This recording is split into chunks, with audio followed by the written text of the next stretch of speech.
Maraming lalaki ang nagtataka kung bakit biglang lumalayo ang loob ng mga babae sa kanila. O bakit ba nagiging emosyonal yung mga babae. Kahit na wala namang kaming ginagawang mali. Wala naman siyang ginagawang mali, di ba? The truth is, hindi yan drama. Kadalasan, kulang lang yung security at emotional presence niyo. Kapag kasi naramdaman ng mga babae ito mula sa lalaking mahal niya, mas nagiging kalmado siya, mas nagiging loyal, at open sa pagmamahal. Kaya kung interesado ang malaman kung ano yung mga dapat mong gawin para manatili sa'yo ang partner mong babae para sa itong video na. At kung babae ka man na nanonood ng video ito, share mo to sa partner mo para maging aware siya kung ano yung mga dapat niyang gawin para makuha ka niya lalo at lalo mo siyang mahalin. Okay? Interesado ang malaman kung ano itong mga to? Tara, pag-usapan natin yan. Keep on watching.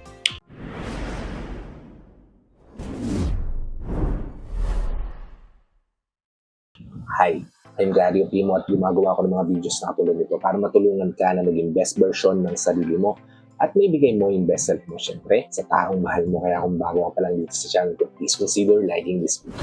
Hit the subscribe button and the notification bell para lagi ka updated sa mga videos na katulad nito na i-upload pa natin sa hinaharap. So wala na paligid-ligid pa ang unang bagay na dapat mong gawin para manatili yung partner mo sa'yo. Lalong mailab yung babaeng mahal mo sa'yo. Ay ang maging consistent pagdating sa salita at sa gawa. Kasi yung security starts with predictability. Kaya kapag sinabi mo, gawin mo. Kapag nangako ka, panindigan mo.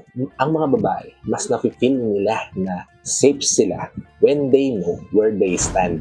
Hindi naman natin kailangan, guys, ng grand gesture. Mas mahalaga para sa mga babae ay yung small but manageable and consistent actions. Kasi nga, consistency builds trust. Okay? Gusto tayo sa ikalawa. Iparamdam mo sa partner mo na may direksyon yung relasyon. Ang babae, kapatid, hindi yan naghahanap ng perfect plan. Gusto niya lang may clarity. May patutunguhan yung relasyon na meron kayo. Kasi kapag malabo ang intention mo, nagiging anxious siya. Naguguluhan siya. Emotional security grows kapag yung babae ay nararamdaman niya na moving forward siya kasama ka. Kasi yung clarity calms her mind. Okay?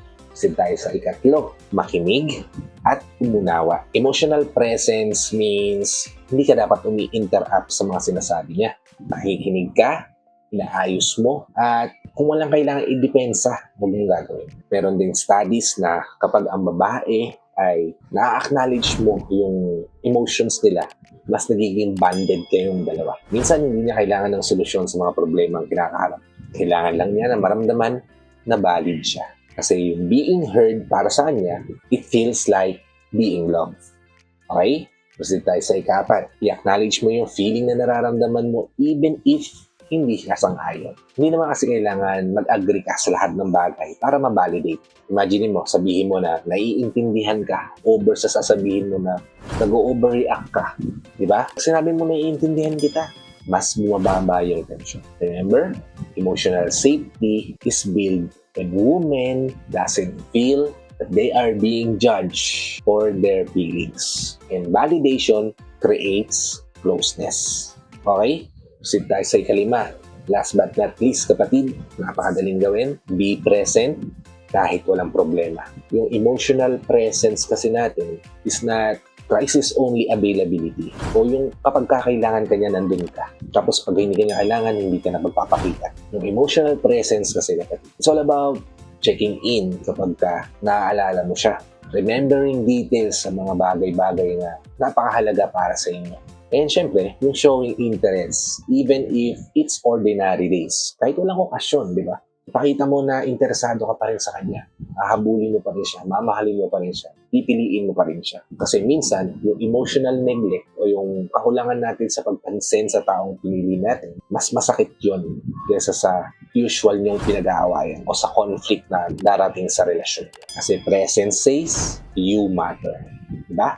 At yun kapatid, yung mga bagay na makakatulong sa relasyon mo para mas piliin ka, mas mahalin ka ng babae. Para sa mga babae, share nito sa taong mahal nyo. Makakatulong to sa relasyon. At sa mga kalalakihan, kung gusto mong mas maging kalmado yung taong mahal mo, mas loyal at emotionally open sa tayo, simulan mo sa security at presence. Hindi katulad ng sa umpisa ka lang mag-e-effort, kundi sa kung paano mo araw-araw na ipakikita sa taong mahal mo kung gaano siya kahalaga sa iyo. Kaya kung ready ka na magmahal ng mas mature at ng mas matatag na relasyon, simulan mo dito sa mga bagay nito. I hope nabigyan ko kayo ng insight, ideas o tips dito sa video na ginawa ko. If nabigyan ko kayo ng insight, ideas o tips, please help me share this to your loved ones na posible na natin matulungan ng video nito para nakatulong na kayo sa kanila. Nakatulong na rin ako sa kanila. Sa lahat ng FW viewers natin at sa mga viewers natin dito sa Pilipinas na ako, sa akong nanonood, sumusuporta at laging nakatune in sa bawat video na ina-upload ko. Maraming salamat po sa panagian, panonood at pagsuporta. Bago ka pa lang dito sa channel ko, please consider liking this video. Hit the subscribe button and the notification bell para lagi kang updated sa mga videos na tulad ito na i-upload pa natin sa inaharap. So, hanggang dito na lang mga kapatid. Maraming salamat ulit sa panonood. I hope to see you all on our next vlog. Ingat ka din palagi kapatid. May God bless you and always protect you. Peace! Whenever your heart is broken, don't ever